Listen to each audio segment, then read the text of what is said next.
All right, today we're going to tear down a really fascinating business blueprint that came out of Bangkok.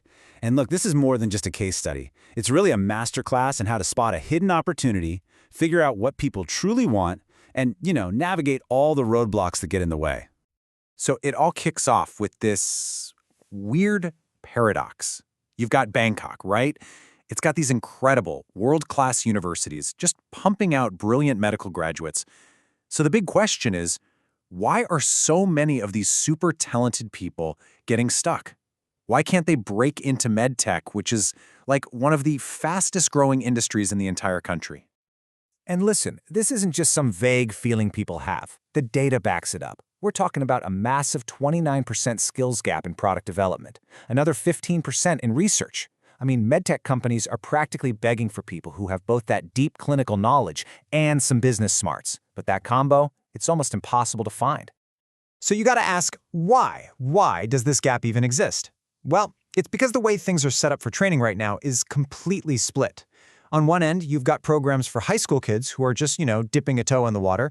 And on the other extreme, you have this super specialized advanced training for doctors who are already licensed. There's literally nothing for the people in the middle. And this creates what we can call the lost middle.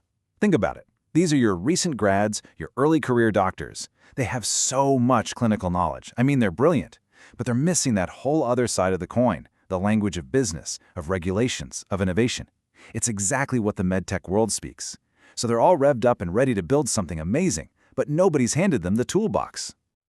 Okay, so this isn't just about a few individual careers hitting a roadblock. This skills gap, it's ballooned into a much, much bigger problem, a systemic one that's actually holding back the entire country's ambitions for innovation. See, the Thai government is going all in. They're pouring tons of money into making the country a MedTech powerhouse. They're pushing for everyone, government, private companies, universities, to work together.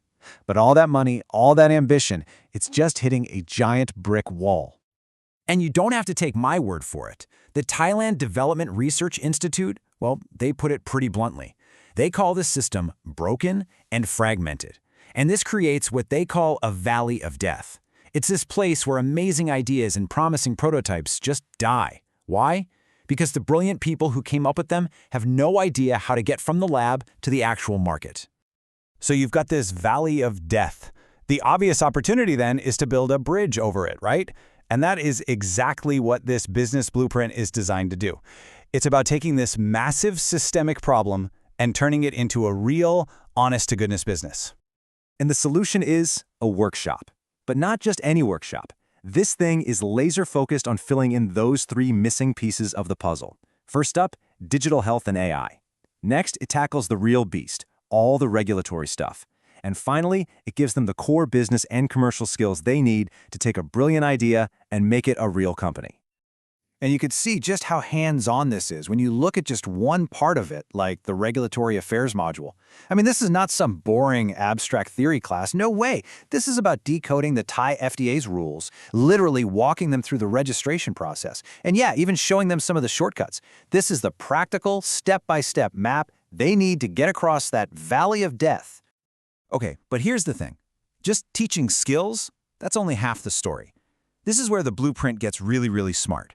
It's about understanding what you are actually selling. And to really get this, we've got to take a quick look at a MedTech company called Owlet. So Owlet, they make this smart baby monitor. It's a little sock that tracks the baby's heart rate and oxygen levels. And if you glance at their business model, it's pretty standard stuff, right? Their customers are new parents, they make money selling the device, subscriptions, but I want you to look really closely at their value proposition. Because that is everything. Owlet isn't just selling a piece of tech that beeps when a heart rate changes. Nope. They are selling an emotion. They are selling peace of mind to terrified first-time parents. And let me tell you, that is a way more powerful product than just a gadget and an app. So let's bring it back to our workshop. What is it really selling?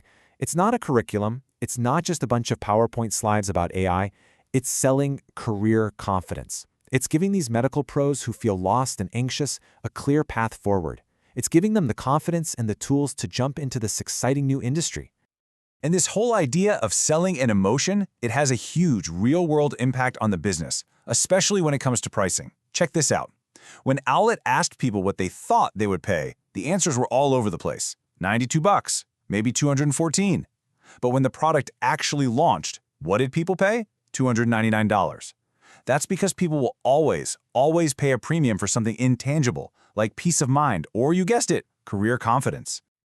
All right, so a great idea and a powerful sales pitch, that's awesome.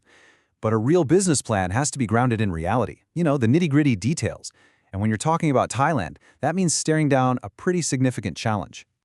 The single biggest obstacle to getting this workshop off the ground, it's not the competition. It's not even finding the money. No, the biggest hurdle is paperwork. It's that huge, complex maze of Thai legal requirements you need to run an educational business. So, to do this by the book, you need something called a school license, and the rules for getting one are incredibly strict. We're talking non-negotiable. The owner has to be Thai, the principal has to be Thai, majority shareholders have to be Thai. So for anyone from outside of Thailand thinking of doing this, the message couldn't be clearer. Finding a great Thai partner isn't just a smart move, it's literally step number 1. You can't do anything else until that's done. And the little details, they matter a lot. Take this number, 1.8 million Thai baht. That is a super important number to know. Because once your yearly sales cross that line, it's about 50,000 US dollars, you have to register for VAT, the value-added tax, and you have to start collecting it. Knowing these little things right from the beginning, that's what separates the businesses that make it from the ones that don't. So, how do you actually make this happen? Well, you do it with a clear step-by-step plan.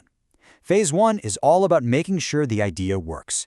You get that crucial Thai partner, and you run a small pilot workshop to test out the material and the price.